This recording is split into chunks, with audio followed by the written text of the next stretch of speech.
ಈಗ ನಮಗೂ ಸುದ್ದಿ ಬಂದಿದ್ದು ಹೇಳಬೇಕಾಗಿದೆ.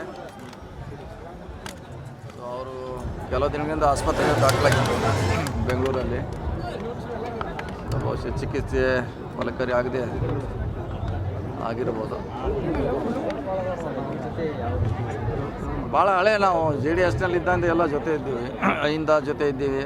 ಸುಮಾರು 30 ವರ್ಷಗಳಿಂದ ರಾಜಕೀಯವಾಗಿ ಸಾಮಾಜಿಕವಾಗಿ ಎಲ್ಲ ಒಂದಾಗಿದ್ದೀವಿ.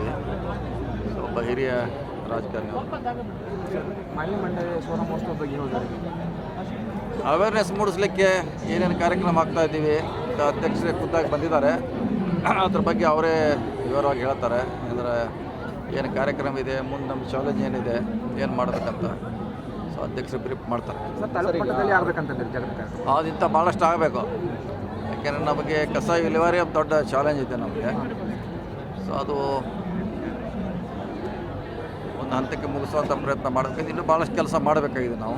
ಸೊ ಅದು ಮಾಲಿನ್ಯ ನಿಯಂತ್ರಣ ಮಂಡಳಿ ಖಂಡಿತ ಅದ್ರ ಬಗ್ಗೆ ಗಮನ ಹರಿಸ್ತಾರಂತ ನಾವು ಆಶೆಯನ್ನು ಇಟ್ಕೊಂಡಿದ್ದೀವಿ. DC ಅವರು ಈಗಾಗಲೇ ಅವ್ರ ಜೊತೆ ನಿರಂತರ ಸಂಪರ್ಕದಲ್ಲಿದ್ದಾರೆ. ಸೊ ಮಾತುಕತೆ ಮಾಡ್ತಿದ್ದಾರೆ. ಸೊ ಅವ್ರಿಗೆ ಅಧಿಕಾರ ಕೊಟ್ಟಿದ್ದೀವಿ ಮುಗಿಸ್ಲಿಕ್ಕೆ. ಸೊ ಅವ್ರೇನು ತಾವು ಅಲ್ಲಿ ವಿಸಿಟ್ ಮಾಡಬೇಕು ಅನ್ನೋದು ಅವರು ಒಂದು ಒತ್ತಾಯ.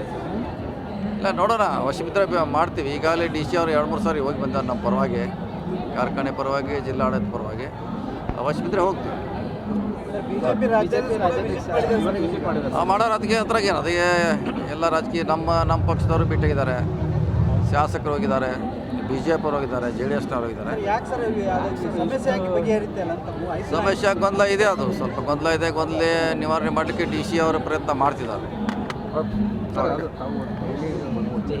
ಎಲ್ಲಿಲ್ಲ, ಡೆಲ್ಲಿಗಿಲ್ಲ ಅಧ್ಯಕ್ಷ ಎಲ್ಲರ ಬನ್ನಿ ಅವರ ಅದ್ರ ಬಗ್ಗೆ ಕೇಳಿ ಏನಾರ ಹೇಳಂಗಿದ್ರೆ ಹೇಳ್ತಾರೆ ಅವರು. ಸ್ಪೆಸಿಫಿಕ್ ಆಗಿ